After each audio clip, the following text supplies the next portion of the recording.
I want to welcome everybody again to LGBTQ Nation's Authentic Voices of Pride presented by Chevrolet. With each documentary, we've partnered with an organization at the center of the story, with Chevrolet donating $225,000 in matching funds to 9 LGBTQ organizations.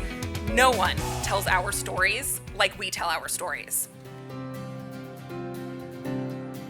How do you find the motivation to keep going even when it does feel so bleak? I'm one of the yelling queers who's like give us our rights, you know? I have a real passion for information and knowledge, and a lot of people think that the answer is love. Controversial opinion, I don't know that the answer is love.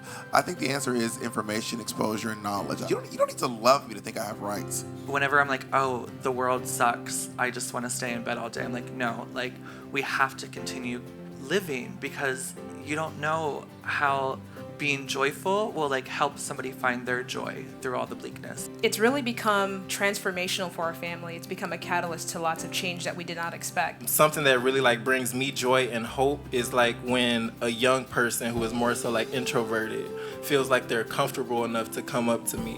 I wouldn't have been able to be here if it wasn't for my community. So when you first started drag, were you thinking that it would become a platform to really address social justice issues and issues of inequality? I realized this really commands a lot of attention. Oh, I have a microphone in my hand every single day. What am I doing with it? And that's kind of when it shifted for me, where I was like, you have an opportunity to educate, not only others, but educate myself on what's happening in politics.